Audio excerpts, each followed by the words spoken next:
नमस्कार दोस्तों, मैं दिव्यांश आप सभी का स्वागत करता हूं आपके अपने चैनल द एग्जाम बडी। करता हूं कि आप सभी लोग कुशल होंगे और अपनी तैयारी अच्छे से कर रहे होंगे। जैसा कि आप सभी लोगों को कल से ही पता है, सल्तनत काल की क्लास प्रारंभ हो चुकी है।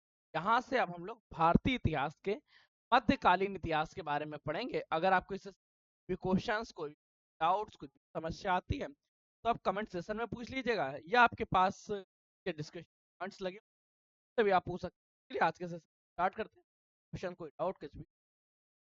अब तो जब सल्तनत काल को पढ़े, सल्तनत काल को पढ़ने से पहले आप लोगों को दो पॉइंट्स और पढ़ना, एमबी के मोहम्मद बिन कासिम के बारे में और मोहम्मद गौरी के बारे में। पॉइंट्स के बारे में तो चर्चा कर ही चुके हैं, आप लोग पढ़ भी चुके हैं, आपको सारे पॉइंट्स भी कंफर्म हो चुके, पता ही चल के। अब आज के सेशन स्टार्ट करने से कल के सेशन थोड़ा सा रिवीजन लेंगे, हमारा क्विक रिवीजन होगा, जहाँ पे हम लोगों ने गुलाम वंश, वंश वंश और बारे में पढ़ा। गुलाम वंश का शासनकाल 1206 से 1280 1290 था यार, टाइपिंग इशू। खिलजी वंश 1290 120 तक, तुगलक तक, सैयद वंश 51 तक, लोधी 20 तक। और इसी के साथ हम लोगों ने पढ़ा था कि सल्तनत काल का सबसे बड़ा या सबसे ज्यादा अधिक समय, लॉन्ग टाइम पीरियड तक प्रशासन करने वाला वंश को, अधिक समय तक किसने शासन किया और न्यूनतम वंश तक किसने शासन किया, ये थे। उम्मीद करते हैं कि आज भी आपको इनका क्वेश्चन ये निम्नलिखित में क्या क्वेश्चन इस जाएगा, सल्तनत काल में सबसे अधिक शासन करने वाला वंश, शासन करने वाला वंश कौन, का क्वेश्चन। सबसे कम या न्यूनतम वंश कौन, दोनों के जवाब आपको देना था कि हमें किस कालानुक्रम में राजवंशों को निम्न क्रम में हम लोगों ने पढ़ा था कि वंश के बाद काम वंश को बांटा जाता है, कुतुबी वंश, शमसी वंश। वैसे ये सभी के काम तुर्क वंश के थे, परंतु ये अलग अलग जातियों से आते थे, जिस वजह से इनको देखना पड़ेगा आपको। कुतुबी वंश, शमसी वंश में हम लोगों ने पढ़ा था कुतुब आराम सा। आज का सेशन रहेगा जहां हम लोग कुतुबुद्दीन ऐबक और आराम शाह के बारे में, फिर शमसी वंश के बारे में हम लोगों ने देखा था, बलबन वंश में देखा था, खिलजी वंश, उसी के साथ ही तुगलक वंश में देखा था। तुगलक वंश में अंतिम वंश में वहां पे सुल्तान आ जाते, सुल्तान नसरुद्दीन का सुल्तान फिर सही। अब आज चर्चा करते हैं गुलाम वंश के। अगर अभी तक के भी क्वेश्चंस आप पूछ, क्या नीचे डिस्कशन चेक करिएगा, वहां पे क्वेरी करके एक ऑप्शन लगा होगा तो वहां, अगर आपको इन सभी PDF आप लोगों को हमारे टेलीग्राम और व्हाट्सएप, अगर आप चाहते हैं डिटेल सभी जगह पे साथ मिले, आपको कुछ जीके जीएस पीसीआर आप सब्सक्राइब कर सकते हैं इसके, या आप किसी एग्जाम की तैयारी प्लस वहाँ पे ये आप एसएससी की तैयारी करें तो वहाँ पे ये क्वेश्चन किसी भी बैच को लेने या किसी भी चीज में कोई समस्या आती है तो मेरा नंबर आपके लिए हमें 9889, इस नंबर पर व्हाट्सअप कर आपके सारे। चलिए आज के सेशन स्टार्ट करते हैं गुलाम वंश के। बट जब आप गुलाम वंश को पढ़ेंगे तो गुलाम वंश का 1206 एडी तक रहता है, और ये पता नहीं क्यों टाइपिंग वाले, गुलाम वंश का प्रशासन काल कितना, 1206 1290 ईस्वी दौरान। अगर देखा जाए तो गुलाम वंश ये तीन वंशज ने शासन किया। अब ये सारे सारे एक पॉइंट्स याद रखना, क्या गुलाम वंश में क्या थे, गुलाम वंश में केवल और केवल तुर्क सुल्तान थे, परंतु ये अलग अलग वंश से आते थे, सुल्तान थे परंतु अलग अलग वंश से थे। मुख्य वंशज में कुतुबी वंश, वंश है, तीन वंश है। कुतुबी वंश में कुतुबुद्दीन ऐबक और आराम शाह, शमसी वंश इल्तुतमिश, फिरोज शाह, रजिया सुल्तान, बहराम शाह, महसूद शाह, नसर, और बलबनी वंश की चर्चा बलबन, कैकुबत। और इसके बाद ये सत्ता जो होती है ये करंट टाइम में मध्यकालीन इतिहास में गुलाम वंश से स्थापित हो जाती है खिलजी वंश में। फिर हम लोग पढ़ेंगे यहाँ के बाद से खिलजी वंश के बारे में। अब कुतुबुद्दीन ऐबक 1206 1210 तक प्रशासन करता है। आराम से 1210 1211 तक शासन करते हैं। ये 1210 से 1211 तक नहीं, 8 माह तक शासन करते हैं। अयोग्य कुतुबुद्दीन ऐबक स्वतः राजा नहीं था, बल्कि ये एक दास था। किसका दास था ये आप लोग तुरंत कमेंट करके बताओ। मैं आपको 5 सेकंड का समय दे रहा हूँ। कुतुबुद्दीन ऐबक किसका गुलाम था ये आप कमेंट करके तुरंत बताइए। मैं आपके लिए 5 सेकंड का इंतजार कर रहा हूँ। जल्दी से बेटा बताओ, याद रखो बिल्कुल बताया आपने। कुतुबुद्दीन ऐबक जो थे ये मोहम्मद गौरी का गुलाम था। और मोहम्मद गौरी का गुलाम कौन था? ऐबक। ऐबक का गुलाम कौन था? ऐबक का गुलाम था इल्तुतमिश। और इल्तुतमिश के चालीसा के दल में या इल्तुतमिश का ही सेवक था बलबन। इस तरह से एक एक प्रशासन ने इस चीज था, इसके गुलाम ने प्रशासन किया, फिर इसके गुलाम ने प्रशासन किया, फिर इसके गुलाम ने प्रशासन। अब अगर आप इस कालखंड के बारे में समझ तो इस समय है क्या, पहली बात पॉइंट ध्यान ध्यान रखना। जब कभी आप गुलाम वंश को पढ़ेंगे तो गुलाम वंश को पढ़ते समय आपके मन में आना चाहिए तुर्क सुल्तान है। कहाँ है ये? तुर्क सुल्तान है। तुर्क सुल्तान होने के साथ साथ ही ये टर्की राज्य के संस्थापक भी हैं। ये पॉइंट तो ठीक है, परंतु इनके यहाँ 2-3 परंपराएं निभाई जाती है, जिन परंपराओं को आपको समझना पड़ेगा। इनके यहाँ लोगों का खरीद फरोख्त तो होती थी, मानवों की खरीद फरोख्त होती थी। और ये भी इस तरह से होता था जैसे कोई सी ए पर्सन ने व्यक्ति को परचेज किया। या सपोज मान लेते हैं आजकल के टाइम में कि ए व्यक्ति ने एबक को परचेज किया और इसने पहले परचेज किया 100 रुपए में। अब ये व्यक्ति इसको पढ़ाएगा लिखाएगा, मतलब इस समय गुलामों को खरीदा जरूर जाता था, पर इनको साहित्य की शिक्षा देना, युद्ध कला में निपुण बनाना, योद्धा बनाना, साथ ही साथ हर एक तरह की शिक्षा दीक्षा इन्हें दी जाती थी। इनको पढ़ने लिखने का पूरी तरह से अधिकार था और ये लोग अच्छे बनते थे। जैसे जैसे ये इन विद्याओं में महारत होता जाएगा, वैसे वैसे व्यक्ति को सेल कर देगा। और ये सेल करेगा कुछ प्रॉफिट के साथ। बी व्यक्ति फिर उसे कुछ नए गुण सिखाएगा, नई चीजें सिखाएगा, फिर वो सी व्यक्ति को सेल कर देगा, सी व्यक्ति को थोड़े और अमाउंट में सेल करेगा। इस तरह से इस व्यक्ति की जो शिक्षा थी, युद्ध कला में निपुणता थी, का व्यक्तित्व था, वो लगातार अच्छा बनता जाता था और कभी कभी खराब भी बनता था। ये डिपेंडेंसी मान सकते हैं कि इसकी सिचुएशन में किस तरह से चेंजमेंट्स आते थे, पर लगातार इंसान में चेंजमेंट्स आते रहते थे। इसी चेंजमेंट में जब आप एबक के बारे में पढ़ेंगे तो एबक को सबसे पहले एक व्यक्ति द्वारा खरीदा जाता है और खरीदने के बाद ये दूसरे को बेचा जाता है, तीसरे को बेचा जाता है। बेचते बेचते ये धीरे धीरे ये मोहम्मद गौरी के पास पहुंच जाता है और जब तक ये मोहम्मद गौरी तक पहुंचता है तब तक ऐबक युद्ध कला में निपुण हो जाता है। और ऐबक इसके अंदर की युद्ध की क्षमताओं को देखते हुए अपने यहाँ का अश्वशाला का प्रमुख बनाता है। अपने यहाँ इसको किस चीज को उपाधि देता है? अपने यहाँ ये इसको अश्वशाला का प्रमुख बना देता है।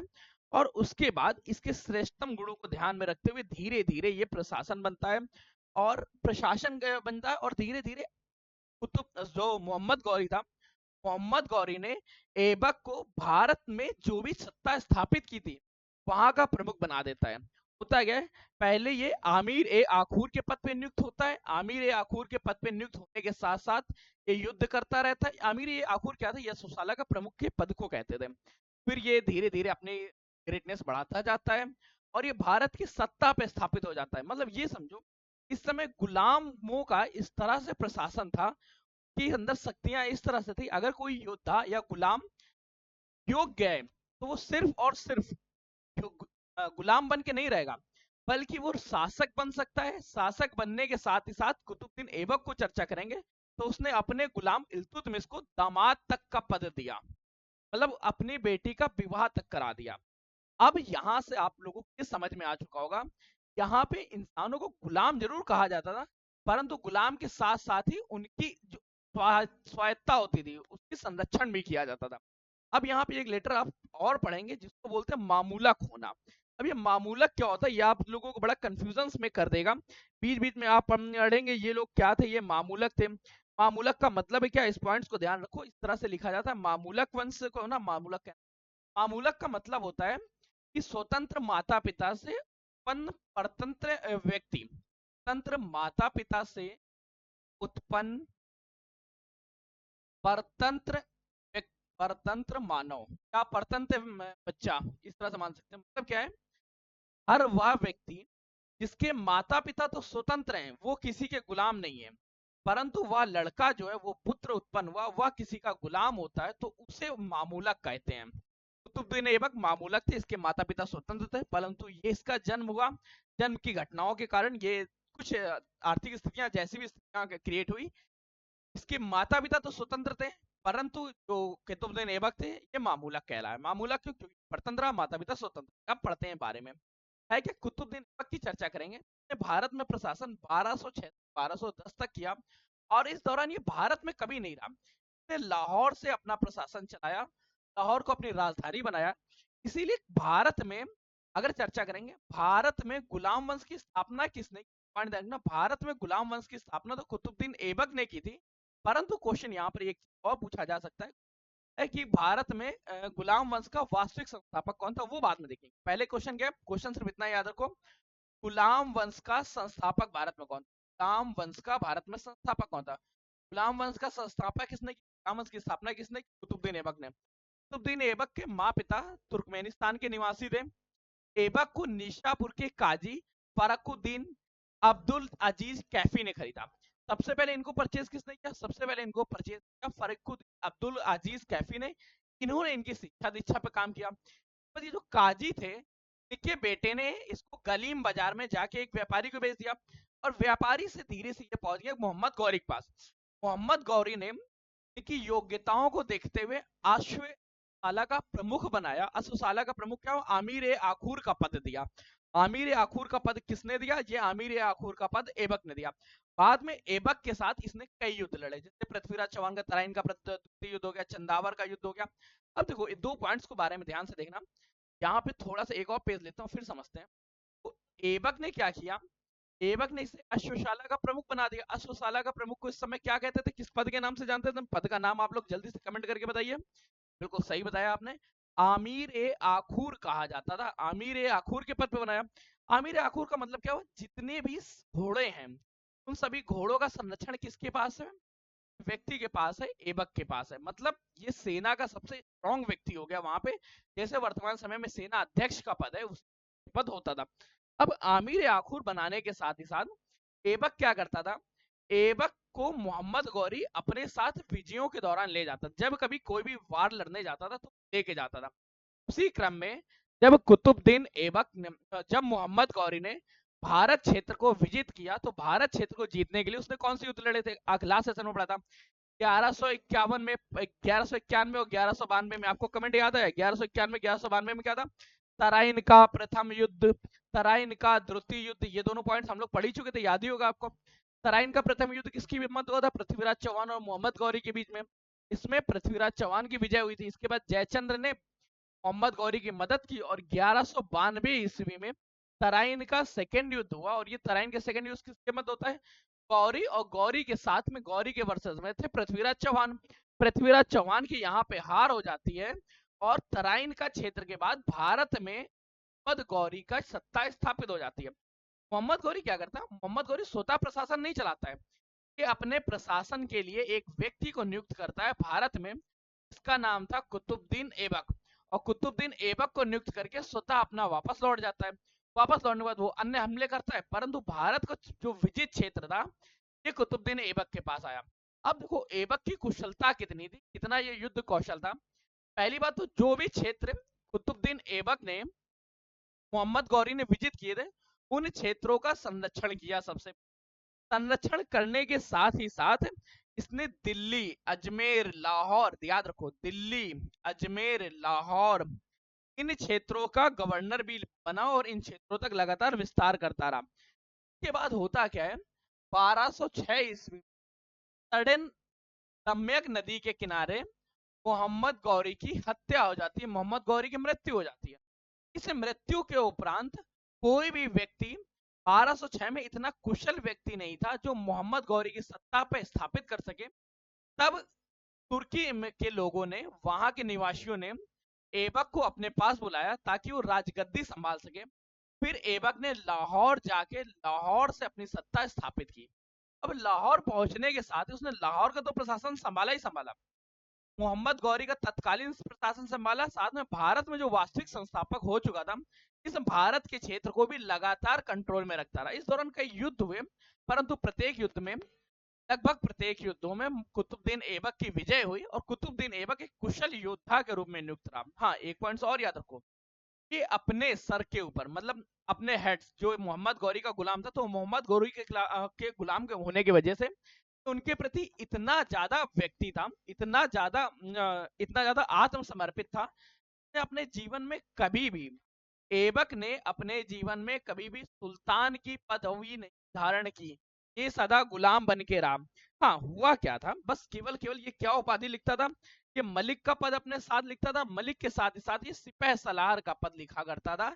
इसने कभी भी अपने नाम का सुल्तान नहीं मिला, ना ही सुल्तान बनने के साथ ना ही इसने अपने नाम के सिक्के गुदवाए। ये पॉइंट याद रखना, ना इसने सिक्के गुदवाए, ना ही इसने कभी मलिक के, ना ही कभी इसने सुल्तान बना।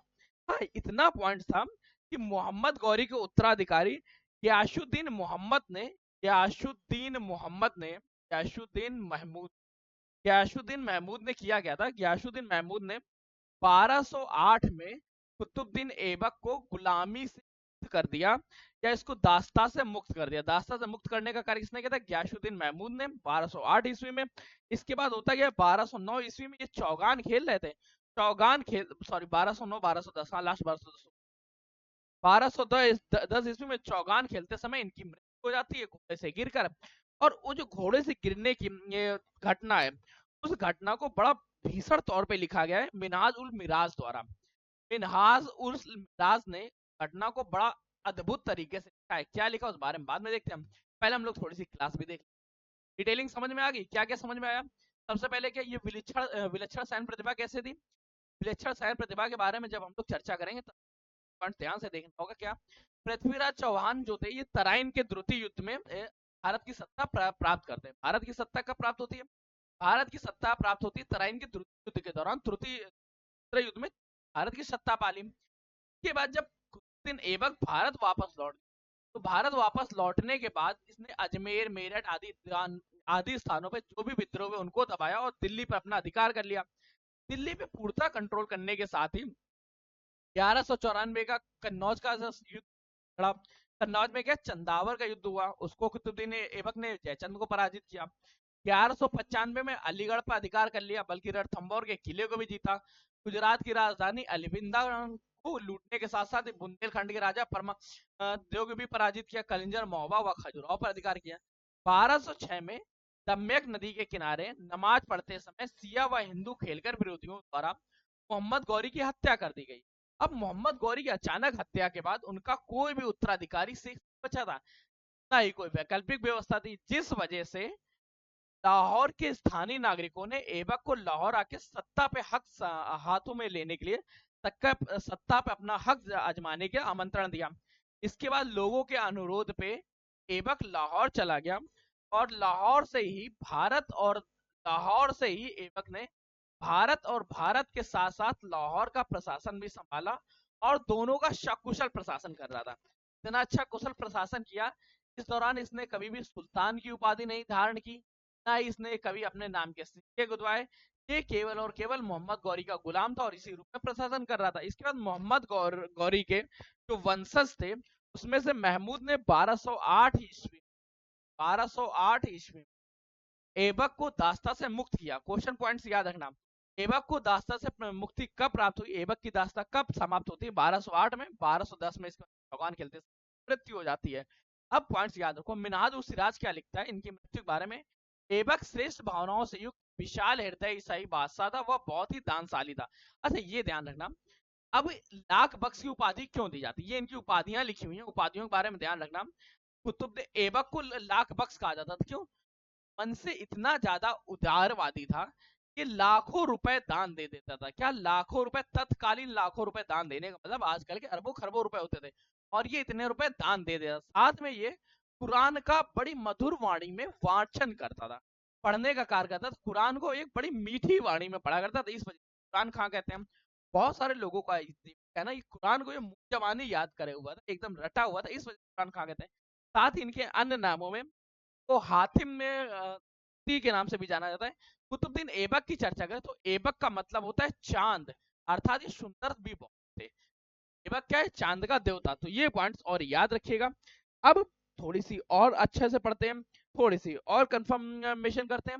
हुआ क्या था, ये एक्चुअली कुरान को तो मधुरवाणी करता ही था, जिस वजह से ये बहुत ज्यादा विद्वानों के संपर्क में भी रहता था, और कई विद्वानों को इसने अपने दरबार में जगह भी दे रखी थी। जैसे हसन निजामी को जगह दे रखी थी। हसन निजामी कौन थे, आपके क्वेश्चन याद रखना। हसन निजामी की डायरेक्ट बुक आपसे पूछी जा सकती है पुस्तक के बारे में। पुस्तक इनकी थी ताज उस तारी, ताज उर माशिर नामक पुस्तक किसने, हसन मिजारी ने। इसके साथ ही फक्रे मुदाबिर, देखो इस तरह से नाम लिखते हैं, नाम हो सकता है कि फारसी लैंग्वेज है यहाँ पे, इस वजह से मेरा नाम का उच्चारण बहुत अच्छा नहीं है। फर्स ए मुदाबिर, उन्होंने पुस्तक कौन सी लिखी थी, इनकी पुस्तक थी तारीख ए मुबारक शाही। तारीख ए मुबारक शाही, ये कुछ पुस्तकें और इनके लेखक के दरबार में थे, इनके दरबारी कवियों में शामिल थे। फिर हम लोग चर्चा करते हैं स्थापत्य कला के बारे में। अब देखो कुतुबुद्दीन ऐबक क्या था, कुतुबुद्दीन ऐबक बहुत ज्यादा समय तक सत्ता पे स्थापित नहीं रहे, परंतु इसके मन में एक बड़ी दृढ़ संकल्पना थी कि हम सत्ता को बहुत लंबे समय तक भले ही ना ले जा सके, परंतु हम सत्ता को सुदृढ़ कर देंगे, इतने अच्छे से दृढ़ कर देंगे कि किसी की आंख उठा के इसको दोबारा देखने की हिम्मत ही ना हो। इसी क्रम में इन्होंने कुछ स्थापत्य कला या स्थापत्य भी निर्माण कराया। जैसे कुतुबुद्दीन बख्तियार काकी की याद में दिल्ली में कुतुब मीनार का निर्माण कराता है। साथ ही साथ इसने हिंदुओं का एक मंदिर था, मंदिर क्या विद्यालय था, जहाँ पे संस्कृत विद्यालय था, अजमेर के निकट चौहान सम्राट विग्रहराज चतुर्थ द्वारा बनाए गए संस्कृत विद्यालय को तोड़कर वहां पे 2.5 दिन का झोपड़ा बनाया। 2.5 दिन का झोपड़ा क्या, ये एक प्रकार की मस्जिद है, इसने मस्जिद का निर्माण कराया। अब ये जो विग्रहराज चतुर द्वारा बनाया गया संस्कृत विद्यालय था, यहाँ इसका हमें ज्ञान कैसे होता, क्योंकि इसकी दीवारों पर आज भी संस्कृत के नाटक हरिकेली के कई अंश लिखे हुए हैं, पॉइंट्स याद रखना। साथ ही साथ दिल्ली में इसने कुव्वत उल इस्लाम मस्जिद का निर्माण कराया। कुतुब मीनार का निर्माण इसने प्रारंभ करवाया था, परंतु समाप्त नहीं करवा पाया था। बारे में हम लोग कुतुब मीनार की एक सेशन के अंदर चर्चा करेंगे कि कुतुब मीनार का निर्माण किन किन राजाओं द्वारा किस किस तरह से किया गया, कब इसका विध्वंसक हुआ, वर्तमान समय में क्या स्टेटस है, यूनेस्को द्वारा कब संरक्षित किया गया, साथ ही साथ इसके बारे में अभी क्या क्या जानकारियां अपडेट है सन 2025 में, इसके बारे में आप लोग कमेंट कर दीजिएगा, वरना मैं सेशन आप लोगों को 2 दिन के अंदर इसका लेके चलाऊंगा। ठीक है, नेक्स्ट देखते हैं। अब इनकी मृत्यु कैसे होती है, इनकी मृत्यु होती है चौगान खेलते समय। चौगान क्या है, आधुनिक समय का एक पोलो की बात, ये खेल है, परंतु ये घोड़े पे खेला जाता था। घोड़े से गिरने के कारण 1210 में इसकी मृत्यु हो जाती है। अब इसकी मृत्यु के बाद कई इतिहासकार इसके बारे में अलग अलग चीजें लिखते हैं, जिनको याद रखना। जैसे मिनहाज उल सिद्दार लिखते हैं, जब मौत आई 1210 ईस्वी, पोलो खेलते हुए यह घोड़े से गिर पड़ा। घोड़ा के उस समय इसके ऊपर गिरता है, और काठी के सामने जो उभरा हुआ हिस्सा था वो कुतुबुद्दीन ऐबक की छाती में घुस गया और उसकी मृत्यु हो गई। MBM हबीबुल्लाह कहते हैं, ऐबक ने एक तुर्क का साहस था और ईरान की उदारता थी, साथ में सुसभ्यता का मिश्रण था। मतलब हबीबुल्लाह कहते हैं इसमें तुर्क का शासन तो था ही था, साथ ही साथ ईरान की उदारता भी इसके अंदर विद्यमान थी, लोगों को दान देता था, बड़ा न्यायप्रिय राजा था। साथ ही साथ ये सुव्यवस्था, ये सभी सभी चीजों का बड़ा अनुभव एवं मिश्रित प्रारूप था। हसन निजामी लिखते हैं, कुतुबुद्दीन ऐबक अपनी प्रजा को समान रूप से न्याय प्रदान करता था और राज्य की शांति और समृद्धि के लिए प्रयत्नशील था। यहाँ से क्या पता चलता, सबसे पहले ऐबक के बारे में बुराइयां बहुत कम है, ऐबक अच्छाइयों की मूर्ति टाइप की लगता है। साथ ही साथ ये साहसी था, उदारवादी था, प्रजा को न्यायप्रिय था, प्रजा को न्याय प्रदान करता था। ये सारी पॉइंट्स कंफर्म हुए। फिर हम लोग इसके बाद चर्चा करते हैं आराम शाह के बारे में। कुतुबुद्दीन ऐबक की पुत्र आराम शाह, नाम से कंफर्म होता है आराम शाह अर्थात आराम करने आए थे, इन्होंने केवल 8 माह तक प्रशासन किया। कुतुबुद्दीन ऐबक की मृत्यु के बाद सरदारों ने उसके पुत्र आराम शाह को लाहौर की गद्दी पे बैठा दिया, लेकिन दिल्ली के तुर्क सरदार और नागरिक इस बात से संतुष्ट नहीं थे। अब था क्या, ये कभी भारत तो आया नहीं ना, भारत से इसने प्रशासन कभी नहीं, मतलब आया तो था, परंतु इसने अपनी राजधानी भारत नहीं बनाई थी, राजधानी लाहौर के लिए बनाता था। अब लाहौर की जब केंद्रीय सत्ता कमजोर हो गई, तो अलग अलग जैसे भारत प्रशासन क्षेत्र, बाकी क्षेत्रों के लोगों ने इसके अगेंस्ट में बात कहने लगे, और लोगों का कहना यह था जब स्थायी सत्ता ही नहीं है तो हम खुद को स्वतंत्र घोषित कर देते हैं। इसी क्रम में दिल्ली के तुर्क सरदार नागरिक इस बात से असंतुष्ट हो गए कि आराम शाह राजगद्दी पे बैठे। आराम शाह एक नौ युवक था, साथ ही साथ दिल्ली सल्तनत काल की विपरीत परिस्थितियों में तुर्की राज्य के लिए एक योग्य अनुभवी शासक की आवश्यकता थी। ना इसके अंदर कोई योग्यता थी, ना ही ज्यादा अनुभवी था। साथ ही साथ इस समय हुआ क्या, दिल्ली की जनता और तुर्क सरदारों ने बदायूं के सूबेदार इल्तुतमिश को, अब इल्तुतमिश क्या है इनके बारे में थोड़ा सा पॉइंट्स याद रखना। जब आप इल्तुतमिश को पढ़ेंगे तो उससे पहले आपको 2-3 पॉइंट्स बहुत अच्छे से समझ में आ जाना चाहिए। अगर आपको ये चीज समझ में आ जाएगी तो बड़ा अच्छा लगेगा। है क्या, अब जब आप इनके बारे में देखें, आपने अभी तक ऐबक को देखा, ऐबक के बारे में क्या समझे, ऐबक गुलाम था। ऐबक ने अपना एक गुलाम परचेज किया था जिसको इल्तुतमिश के नाम से जानते हैं। और यह इल्तुतमिश इतना अच्छा गुलाम था कि इसने बदायूं क्षेत्र का इक्तादार नियुक्त कर दिया था। बदायूं का इक्तादार नियुक्त किया। अब ये इक्तादार शब्द क्या है, बदायूं क्या है, बदायूं उस समय की वह क्षेत्र था जो सबसे ज्यादा टैक्स रेवेन्यू जनरेट करता था। इक्तादार का मतलब क्या था, वह व्यक्ति जो टैक्स का कलेक्शन करता हो या कर लेने वाला अधिकारी। ऐबक ने इल्तुतमिश को बदायूं का इक्तादार बनाया था। ऐबक की मृत्यु के बाद इल्तुतमिश तो खुद को राजा बनाना ही चाहता था, परंतु इसकी मदद करने के लिए दिल्ली के लोगों ने इल्तुतमिश को लेटर लिखा कि आप एक काम करिए, आप दिल्ली की सत्ता ले लीजिए, साथ ही साथ आप लाहौर पे विजय प्राप्त कर लीजिए। आराम शाह इतना योग्य शासक नहीं है। अब इल्तुतमिश यहाँ से चलता है बदायूं से, और बदायूं से लाहौर जाके एक जूड़ का युद्ध होता है। जूड़ का युद्ध बहुत नॉर्मल सा युद्ध था, 8 माह प्रशासन काल केवल किया था आराम शाह ने, और आराम शाह को हरा के ये खुद को वहां का प्रशासक बना देता है। और इसके साथ ही साथ इल्तुतमिश भारत में वास्तविक गुलाम वंश की स्थापना करता है। अगर आपसे क्वेश्चन बोले भारत में वास्तविक रूप से गुलाम वंश की स्थापना स्थापना किसने की, गुलाम वंश की स्थापना इल्तुतमिश ने की। इल्तुतमिश है किसके, इल्तुतमिश शमसी वंश के हैं, शमसी वंश के। अब ये किस तरह से बना इस बारे में भी ध्यान रखो। ऐबक ने केवल और केवल इल्तुतमिश को गुलाम की तरह नहीं परचेज किया था, बल्कि ऐबक ने अपनी पुत्री का विवाह इल्तुतमिश से किया था, और इसके बाद इसको बदायूं का क्षेत्र इक्तादार नियुक्त किया था। होता क्या था उस समय प्रशासन काल के बारे में देखिएगा, लोग पारिवारिक संबंध बनाते थे ताकि कोई भी व्यक्ति उनको धोखा ना दे सके। इसी क्रम में ऐबक ने अपनी पुत्री का विवाह इल्तुतमिश से किया, साथ ही साथ अपनी बहन का विवाह नसरुद्दीन कुबाचा के साथ किया। किसके साथ किया, नसरुद्दीन कुबाचा के साथ। दोनों पॉइंट्स याद रखना, आपसे क्वेश्चन पूछा जाएगा ऐबक ने अपनी पुत्री का विवाह किससे किया था, ऐबक ने अपनी पुत्री का विवाह इल्तुतमिश से किया था। तो अपनी बहन का विवाह किससे किया, अपनी बहन का विवाह इसने नसरुद्दीन कुबाचा के साथ किया था। दोनों पॉइंट्स याद रखो, नसरुद्दीन कुबाचा के साथ अपनी बहन का विवाह किया। अब यहाँ पे जब हम लोग पॉइंट्स देखेंगे, क्या कुछ भी नहीं चाहिए। आराम शाह इसके बाद क्या, इल्तुतमिश ने दिल्ली पहुंचकर सुल्तान का पद ग्रहण किया। ऐसे में आराम शाह पर आक्रमण किया, लेकिन युद्ध में पराजित होने से उसे मार दिया। इस प्रकार आराम शाह का शासन मात्र 8 महीने में समाप्त हो गया और इल्तुतमिश दिल्ली का शासक बन गया। इल्तुतमिश ने दिल्ली के शासन के साथ ही दिल्ली में एक स्थायी सरकार की नियुक्ति, इल्तुतमिश ने चालीसा का निर्माण कराया। चालीसा निर्माण के साथ ही साथ इल्तुतमिश ने स्थायी शासन तुर्गे चेलगामी का निर्माण कराया।